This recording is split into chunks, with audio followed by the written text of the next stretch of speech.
शिवाय ओम नमः शिवाय ओम नमः शिवाय ओम नमः शिवाय ओम नमः शिवाय। ओम नमः शिवाय। शिव पुराण विदेश्वर संहिता 3 अध्याय। श्रवण, कीर्तन और मनन साधनों की श्रेष्ठता।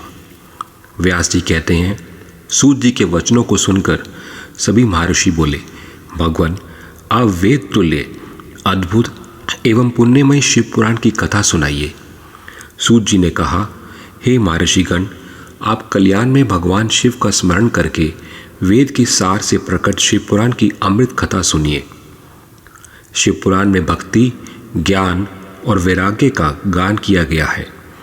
जब सृष्टि आरंभ हुई तो 6 कुलों के महर्षि आपस में वाद विवाद करने लगे कि अमुक वस्तु उत्कृष्ट है, अमुक नहीं। जब इस विवाद ने बड़ा रूप धारण कर लिया तो सभी अपनी शंका के समाधान के लिए सृष्टि की रचना करने वाले अविनाशी ब्रह्मा जी के पास जाकर हाथ जोड़कर कहने लगे, हे प्रभु, आप संपूर्ण जगत को धारण कर उनका पोषण करने वाले हैं। प्रभु, हम जानना चाहते हैं कि संपूर्ण तत्वों से परे परात्पर पुराण पुरुष कौन है।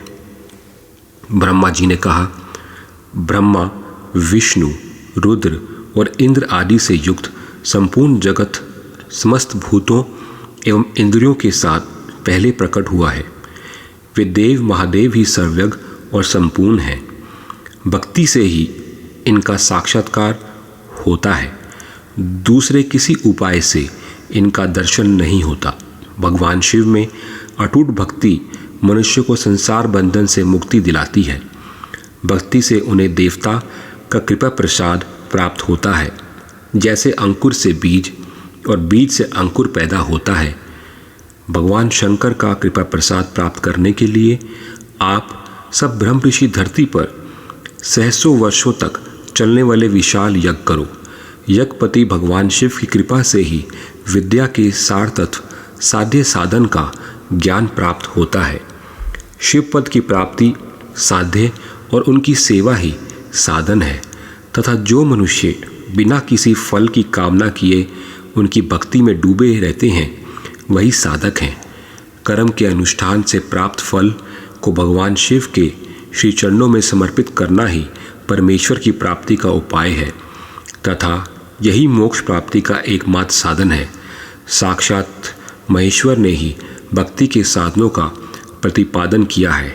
कान से भगवान के नाम, गुण और लीलाओं का श्रवण, वाणी द्वारा उनका कीर्तन तथा मन में उनका मनन शिवपद की प्राप्ति के महान साधन है तथा इन साधनों से ही संपूर्ण मनोरथों की सिद्धि होती है। जिस वस्तु को हम प्रत्यक्ष अपनी आँखों के सामने देख सकते हैं उसकी तरफ आकर्षण स्वाभाविक है, परंतु जिस वस्तु को प्रत्यक्ष रूप से देखा नहीं जा सकता उसे केवल सुनकर और समझकर ही उसकी प्राप्ति के लिए प्रयत्न किया जाता है। अतः श्रवण पहला साधन है। श्रवण द्वारा ही गुरु मुख से तत्व को सुनकर श्रेष्ठ बुद्धि वाला विद्वान अन्य साधन कीर्तन और मनन की शक्ति व सिद्धि प्राप्त करने का यत्न करता है।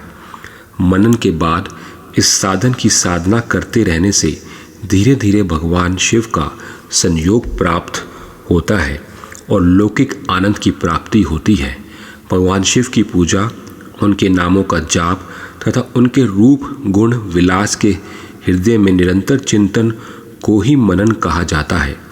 महेश्वर की कृपा दृष्टि से उपलब्ध इस साधन को ही प्रमुख साधन कहा जाता है। ओम नमः शिवाय।